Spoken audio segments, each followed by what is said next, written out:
ಎಲ್ಲ ಕೌನ್ಸಿಲಿಂಗ್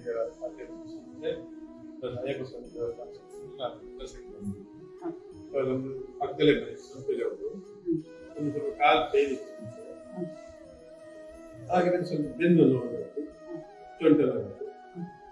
ಇವಾಗ 7ನೇ ದಿವಸ ತಗೋತಾರೆ, 6ನೇ ದಿವಸ. ಸೊ ಅವತ್ತಿನ ದಿನದಲ್ಲೂ ಒಂದು 25-35% ಮೇಲೊಂದು ಕಾಣ್ತಾರೆ ಪೇನ್ ಕೊಡ್ತೀನಿ ರಾತ್ರಿ ಹೊತ್ತು ಮರಿಕಾಗ್ತಿಲ್ಲ.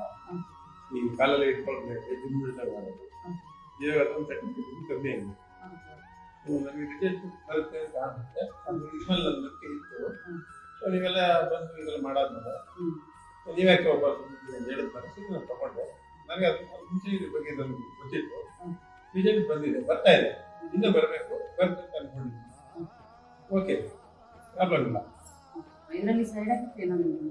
ಇಲ್ಲಿವರೆಗೂ ಏನಿಲ್ಲ. ಸೈಡ್ ಎಫೆಕ್ಟ್ ಮಾಡ್ಬೋದು, ಯೂಸ್ ಮಾಡಿದ್ರೆ ರಿಸಲ್ಟ್ ಬರುತ್ತೆ. ಈ ಮಾತ್ರೆ ಗಿದ್ರೆ ಅದೆಲ್ಲ ತುಂಬ ಬಂದು ಏನು ಕೊಟ್ಟೆ ಬ್ಲಡ್ ಸರ್ಕ್ಯುಲೇಷನ್ ಆಗ್ತಾ ಇದೆ, ಚೆನ್ನಾಗಿ ಕಾಣಿಸ್ತಾ ಇರುತ್ತೆ. ಅದಕ್ಕೋಸ್ಕರ ಎಲ್ಲ ಮೆಡಿಸಿನ್ ತಗೊಳ್ಳೋದು ಬಂದು ಈ ಮುಖಾಂತರ ಹೋದ್ರೆ ಈಸಿಯಾಗಿ ನಾವು ಆರೋಗ್ಯ ಕಾಪಾಡ್ಕೋಬಹುದು ಅನ್ನೋದು ನಂಬಿಕೆ ನನಗೆ. ಗ್ಯಾಸ್ಟ್ರಿಕ್ ಎಲ್ಲ ಕಮ್ಮಿ ಆಗ್ತದೆ. ಗ್ಯಾಸ್ಟ್ರಿಕ್ ಎಲ್ಲ ನನಗೆ ಆಲ್ರೆಡಿ ಇತ್ತು, ಟ್ಯಾಬ್ಲೆಟ್ಸ್ ತಗೋತಿದ್ದೆ. ಈಗ ಗ್ಯಾಸ್ಟ್ರಿಕ್ ಎಲ್ಲ ತಗೋತಲ್ಲ. ಇದರಿಂದ 6 ದಿವಸ ಇದ್ಮೇಲೆ 7 ದಿವಸ ಅಲ್ವಾ, 5-6 ದಿವಸ 5-6 ದಿವಸ ಮಧ್ಯ 2 ಸಲ ಬರಲಿಲ್ಲ. ಬೇರೆ ಕೆಲಸದಿಂದ ಆಸ್ಪತ್ರೆಗೆ ಇವಾಗ ಎಫೆಕ್ಟಿವ್ ಆಗ್ತಾ ಇದೆ. ಗ್ಯಾಸ್ ಟ್ರಬಲ್ ಕಮ್ಮಿ ಆಗಿದೆ, ಶುಗರ್ ಇದೆ, ಅದು ಕಮ್ಮಿ ಆಗುತ್ತೆ ಅಂತ ಅನ್ಕೊಂಡಿದ್ದೀನಿ. ಈಗ ಹೊಲ ಮಾತ್ರ ಬಿಡ್ತಾ ಇದ್ದೀವಿ, ಆಗಬಾರ್ದು. ಎಷ್ಟೋ ವರ್ಷದ ಕಾಯಿಲೆ ಇರ್ತವೆ. ನನಗೆ 66 ವಯಸ್ಸು ಇದೆ.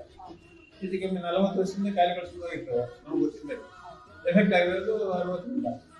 ಇವಾಗ 6 ಕ್ಲೀನಾಗಿ ಕಾಣ್ತಾ ಇದೆ. ಅದರಿಂದ ನಾನು ಬೇರೆ ಟ್ಯಾಬ್ಲೆಟ್ಸ್ ತಗೊಳ್ತಾ ಇದ್ದೆ. ಇವಾಗ ಇದರಿಂದ ನಮ್ಗೆ ವಾಸಿ ಆಗುತ್ತೆ ಅನ್ನೋ ನಂಬಿಕೆ ಇದೆ.